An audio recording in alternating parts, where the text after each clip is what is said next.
Welcome to our Going Green podcast. Today we're going to have a look at really what is meant by being carbon neutral. And we're going to have a little look. So Paul and I are going to have a little discussion and look at what's meant by being carbon neutral. Yeah, and I'm going to interject immediately and say there are a lot of words out there that means the same thing and different things, some of which are actually scientific ones and some are just marketing terms which mean nothing. So, you've got to understand what we're critical. So we're saying, or we're asking the question, what is meant by being carbon neutral? Okay. Now, just to get it out, what the hell does carbon neutral mean? As opposed to how do you use in marketing or anything whatsoever, but what is it? Is the definition in the Oxford Dictionary in 2006. Rawr. Yeah, Right. go for it. So carbon neutral or carbon neutrality, right, is the balance between emitting carbon and absorbing carbon emissions from carbon sinks. That's plain and simple from dictionary definition. But basically we can In English now. In English, basically it means it's a carbon neutral is you balancing almost like a budget of your emissions going out by how much you're releasing. So let's say you emit 2 tons. To be carbon neutral, classified as carbon neutral company, all those sorts of things, then you've got some way to offset your emissions by 2 tons. Pay for it somehow, run a carbon capture. It doesn't matter what you do as long as you are offsetting those 2 kilos of emissions with something that's beneficial to the climate. So if you make 2 tons, you absorb 2 tons. Exactly. So on my house, I've got some solar panels, and my solar panels tell me that I have saved so much CO2. And so because I've generated my electricity via the solar panels, I haven't been using the electricity by something else. And on a nice day, I'm making 100% pure energy from the sun. And I'm not using any carbon in that whatsoever. Unfortunately, when it gets dark, then I have to start using electricity from the grid, which might be from renewable sources, wind. Mm-hmm, yeah. And I could just pay for someone to sort of say that I am, or it could be from any other source. Yes, exactly. As in you cannot guarantee that your emissions are your power requirements or your power usage doesn't come from a renewable source. Yes. So my ambition with my company is I'd like to be carbon neutral. So I thought, well, let's start off having a look at what we use. So we obviously use some electricity, and we buy some of that from the grid and some of that we make ourselves. So if I sort of think about just the electricity then we buy from the grid, probably about 50% of that is made using sort of renewable stuff and 50% not. So if I could work out my amount of electricity and I could work out how much CO2 that is, if I can somehow offset that, then my electricity is carbon neutral. Huzzah. Hey, we got it. Right. So unfortunately, during the summer, we don't have the heating on very much. And we're sitting out here in the studio and we've got no heating on. And it's October and it's still... It's all right. It's okay. We t-shirts. decided, yeah. We've been to a ski centre this morning in Hemel, and that was at -2, and we had a lovely time there watching. And we were trying out cameras, to be honest.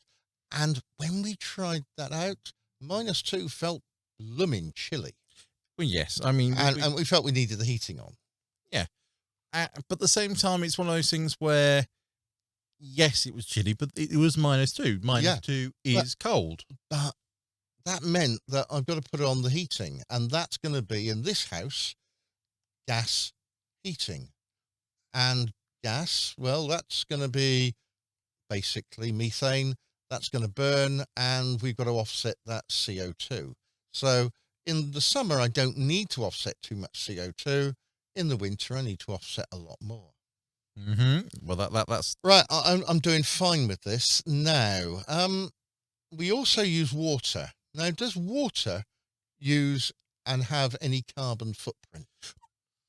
well, yeah. That's so you're gonna look at sort of where do you start and stop your carbon neutrality in regards to, Yeah, which is a whole different argument. Do you count it from source or just from your usage? And for making life simpler, we're just going to do it with usage, because if we do it from source, that's a whole problem. But you could do the usage from the water company who supply us with water. so we'd like them to be if they were carbon if they were neutral. carbon neutral, then of course, if we're carbon neutral, then the two things then are carbon neutral. Right, I'm happy with that. Happy with that idea. Right, So, now, so let's just begin with us. So okay, so with us, I might need to go out in the car. Now, I don't have an electric car. Now, the reason I don't have an electric car is I can't afford one. well, fair enough, understandable. But let's pretend I'll give you the keys right here, right now. Dangle them in front of you for you to take up. Right, so you're going to give me an electric car. Give you an electric car. Unfortunately, I'm going to use electricity to run that. I need to charge my batteries. And if I charge my batteries, am I going to charge it from the grid, or can I just charge it from my solar?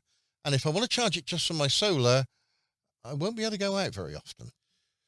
No, so unfortunately, the amount of power for electric cars is actually sort of it's almost these horrific sort of 240 volts worth of power going in. It's quite a absorbent amount of you call this fast charging, when it's actually not charging. It's actually just the amount of electricity being pumped in. It's a huge amount. So I wouldn't say our diddly solar panels, because we've got a lot of our solar panels, they wouldn't be able to charge the car. They probably could do a little bit, top it up, but they wouldn't be able to go from, say, flat to 100% overnight. And it certainly wouldn't be a fast charger. And of course, we're still using that other electricity that we're making on a nice day to power the entire house. The cameras here, the lights, the microphones, the computers, all of those are being made and used for power. But in relation to that, because the car is then powered by electricity, then you as a company or individual then aren't emitting emissions, because of course you're not using a petrol burning or fossil fuel burning car like petrol or diesel or those sorts of things. So then you're effectively using electricity instead of fuel. Yeah, except this electricity I'm using may be made from burning some fossil fuels. So that's the argument there, is sort of no household could be carbon neutral until the power grid is carbon neutral. Okay.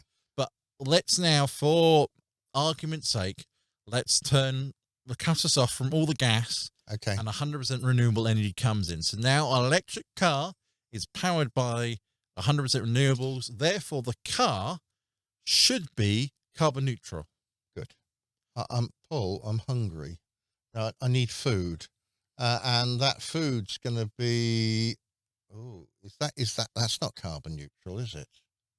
Well, this is where we're now moving across from carbon neutral to essentially lots of carbon offsetting. So let me suppose I've just got my food, I've bought my food in, and all the manufacturers have just guaranteed to me that their food comes to me when I pick it up at the supermarket in my electric car.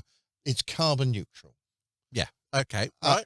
Okay. But I'm still going to eat it. And as I eat this food, internally, I'm going to burn it and I'm going to turn it into carbon dioxide. So I'm going to have to offset that. Yeah. So now you're looking at sort of offsetting human respiration. Now, we can't change the chemistry respiration, not until we're the cyborgs of the future. So of course, just offsetting human, I wouldn't say activity, but human really emissions is actually not too bad as you think. You sort of, how much carbon dioxide do you emit a day? In liters or cubes, how much volume / how much gas do you actually emit? Well, let me just choose. No, let's say I'm going to do, I don't know, let's say 1,000 liters. Seems a bit horrific, but I'm I- now Googling. You're now Googling, Ramble, yes. please. So Uh, I'm choosing a number, grab off and the chart. I've just grabbed it there, and I just said 1,000 liters. Right, human respiration CO2 live straight from Google is so the average human exhales about 2.3 pounds worth of carbon dioxide on an average day. 2.3 pounds. Look, I'm sorry, they gave it me in funny because it's of course. So that's a kilogram. I would estimate yes, it'd be. All right. So let's say I give out a kilogram of CO2, and what's that going to be? Divide that by 44. Yeah, the answer is 7 billion people a day outpoint 2.94 tons of annually. So Okay, so it's a lot of carbon. It's a lot of carbon we have to offset. But you just think you can do if you find something that can absorb you from personally, like a plant, a kilo of carbon dioxide gas, and you got to remember this is a pure carbon dioxide cube. Right. Okay. Right. Then you've managed to offset it. So let's suppose I decide to plant a tree. So my tree, if I give out, how much was it? 1 kilo. 1 kilo on an average day for an average human. So my tree's got to grow by 300 kilos a year. In fact, it won't grow by 300 kilos a year because that's not just carbon dioxide, that's water as well. So let's suppose it's going to be about half of that. So I've got to get about 600 kilos of tree. Now, 600 kilos of tree isn't one tree by any chance here, is it? It's going to be several trees. Yeah. So I'm going to need a moderate sort of little wood copse or whatever growing out for me. And I suppose there are 4 of us in the family here. So I'm going to need a small wood. Yeah. So, but you're looking at this as sort of doing yourself directly. It's easier if you actually take a community because, of course, it then becomes easier to manage the numbers, the population. You take every 1,000 people, you need something like 3,000 trees. Yeah. It's easier on size rather than just me trying to work out what I'm going to do. So we've sorted out my electricity. We've sorted out my gas. We've sorted out my other supplies like water and all the other things I'm getting in. The food I'm buying in is carbon neutral.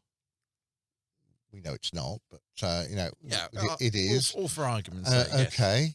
And then we look at what my business does. Well, I'm a teacher, so basically most of my output here is, as some of my students put it, all hot air. Yeah, so that's another, say, in regards to trees, let's say every human requires 3 trees. We'll make the argument nice and simple.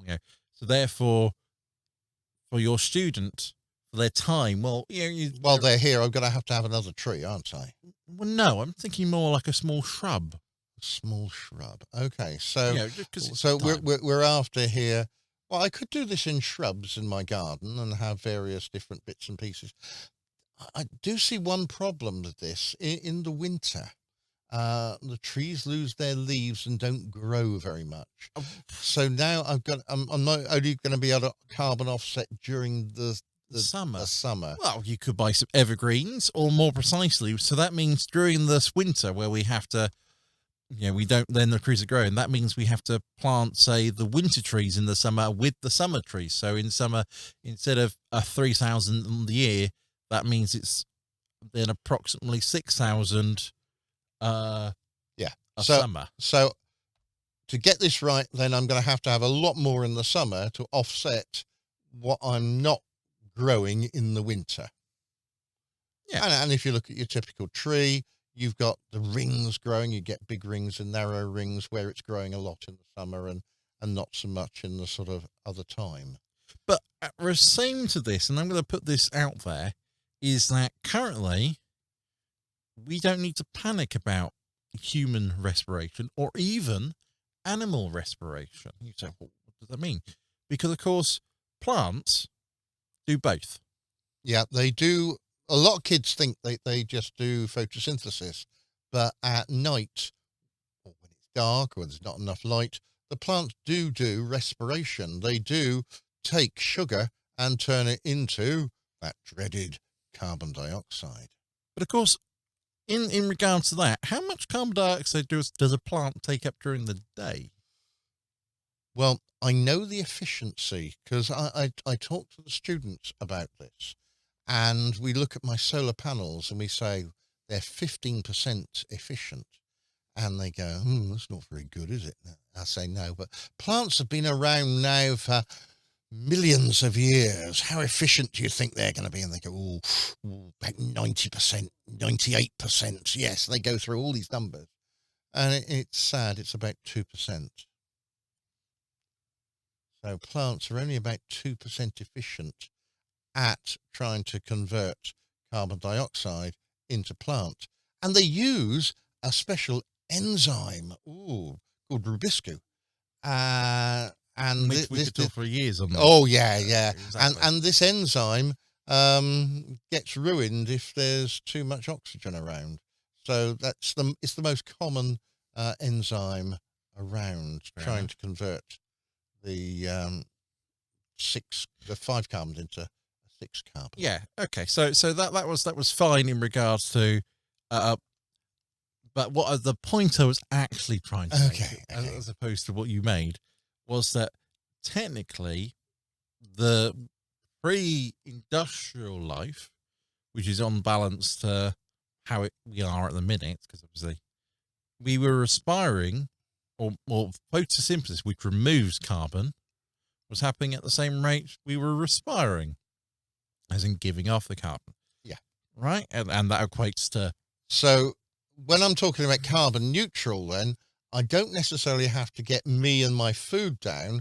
All I need to do is get rid of all that electricity and gas, all those extra things that I'm doing. Yeah. So in theory, this is all in theory, is that the respiration is not something we need to account for, because plants generally are pretty good at that level. It's the extra stuff we're putting. It's like transporting. If we move all to electric cars, and those cars are powered by renewable energies, therefore no fuel, then in theory the transporting would then not be emitting. Therefore, the food carbon neutral could actually be get there. It'd be not on target. That's the wrong way to describe it, but it'd be there. It would genuinely be carbon neutral. Well, I do feel that one of the problems we've got is not that I'm growing food and I'm eating it, which is what used to happen if you go back that sort of time, but it's because I want, I know, it's Christmas Day, I want fresh strawberries, and they've got to be sort of flown in from sunny Spain or wherever.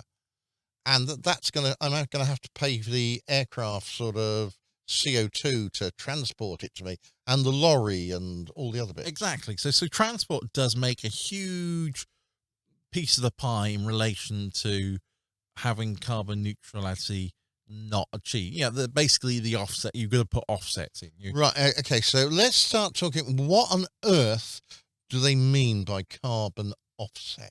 Well, it's in the quote terms instead. So they emit, say, 1 ton of carbon. Therefore, they've got to basically pay or do something that would put carbon into a carbon sink or carbon. So if I use 1 carbon, 1 ton, I've got to find a means of putting 1 ton of carbon dioxide back into a plant or something. Yeah, exactly. It's basically not to actually offset, but to absorb that carbon that you've just outputted or emitted. Now, we can't do this well. We're working on things like carbon capture technology, and all sorts of extra where we're basically trying to do the carbon sink technology and all those sorts of things. However, what we can do critically at the minute is say, right, I will pay a company to plant a tree for me, or how many trees I would need. Okay, so basically it's then saying financially, I would pay someone else to plant me some trees or, do something that will then generate or consume carbon and store it up into the ground or, whatever. So that then my emissions in theory I would have negated that emission. So I would have output them and slowly and eventually those would be absorbed in. That's fair. It's fine. So one of the ideas that I've come across on carbon neutrality is that what we do is I grow a tree, I cut down the tree, and then I burn that tree. So the carbon carbon dioxide it took in over the year, I've then put back into the atmosphere, and that would be carbon neutral. Technically, yes. But of course, you said it there. The problem is you've burnt the tree, you've grown the tree for a year, and then you burnt it in a day. Yeah. So the problem there is sort of it's taking longer for the carbon to be absorbed or to remove the carbon than it is to release the carbon. And I've seen some companies say that it might take 40 years to use up all the carbon that they produced in 1 year, which means that they need 40 times the number of trees that they've planted. Yeah, so it's a hard thing to say in regards to, because things take time, which is the problem we're all facing, is that, yes, you couldn't, it's easy to remit, at the minute because you just, say, burn something or do something, whereas to collect it takes a long period of time. The challenge, therefore, is to say, right, if you're going to produce those 40,000 trees, as you said, and I need to do that every year. And I can see a problem here that if I plant a tree, it's going to be about yay big. For those on listening on a podcast, yay big means not very. And it's going to grow bigger. But it's going to take good science word, and it's going to take a long time to grow bigger. And I know that's part of the process, but a small tree only grows a little bit bigger, whereas a big tree can grow an awful lot bigger because it's got more leaves to capture more carbon. Yeah. So now you're doing sort of, does a big tree use more carbon than a little tree? Yeah. And the obvious answer is yes. And the pure answer is technically no, but it's yes, because it's one of those things where it just always is. I would say bigger is always better. But yes, a bigger tree. So therefore you're sort of saying, right, well, that tree, a big tree, will absorb, let's say 5 units of carbon, versus a little tree that would do half a unit of carbon. Okay. But of course, that little tree, over its lifetime to become a big tree, will slowly ramp up towards those 5. Yeah. So you plant a small tree now, and you say, that's there, that's happening. But of course, over its lifespan, it gets exponentially more carbon absorbing. So then you sort of look at, right. So that means on the math side, that means a small tree will actually absorb more carbon. Therefore, can actually plant less trees because it's over time. Okay, so I'm getting the idea what carbon neutral is, but then I met this other word called net zero. Dun, dun, dun. And worse, I then met a different set of words, which were nearly the same, which said you had net zero emissions. Yeah, well, and they don't seem to be the same. No, they're not the same. It's one of those odd things where, welcome to the world of marketing. Right, so currently, very recently, Saudi Arabia said it's going to achieve net zero by, was it 2050 or 2060? Yeah. Right, okay. So what does that mean? So it said net zero. Now, it didn't actually say whether it's carbon or just emissions in total. So let's just take it their word. They're planning for emissions total, but I don't think they are. I think they're doing the carbon emissions. They mean the same thing, but so the net zero emissions means the balancing the whole greenhouse gas release, right? That for a country, they're going to put in that amount and remove that amount from the atmosphere over the course of the year. You know, in their budget, they're going to have, say, we as a carbon producer or a carbon emitter, we're going to produce 10 tons of CO2. We are then going to allocate 10 tons of CO2 removal to take place over that year. Yeah, which is fair enough. But don't mention Saudi Arabia because they said that was going to not have anything to do with their oil production. No, they didn't. No, but the net zero carbon emissions, which is a very different term, is just the same idea of how much they're going to release and how much absorb, but only in carbon. So they can release other things such as methane, you know, all those other gases which aren't as friendly towards the greenhouse. Yeah, because methane, as we've talked in other podcasts, methane's a lot worse greenhouse gas than carbon dioxide, a lot worse. So if I produce a little bit of methane, that's equivalent to producing quite a lot of CO2. So so this is what we're talking about, where they just say if they're meaning just carbon emissions, then it is carbon emissions, whereas emissions full stop is the entire emissions, greenhouse emissions. So it's careful in their language and they're very picky, and because they like their marketing terms, they try to sort these things out and not confuse people, but allow for misinterpretation, a slight, yes. So do I really then want to become climate positive? Yeah, I'm really happy about the climate. It doesn't mean that, does it? No, it doesn't mean that whatsoever. So climate positive, which is also the new marketing term for climate for carbon negative, which basically means an activity that goes beyond achieving net zero or net zero carbon emissions to create an environmental benefit by removing additional carbon dioxide from the atmosphere.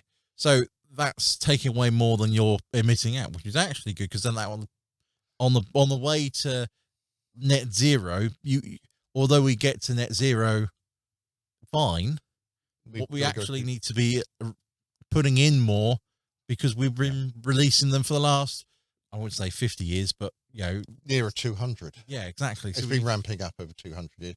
So we've got to try and not only change and get our carbon emissions down to zero, we've actually got to go beyond that to start, undamaging the environment.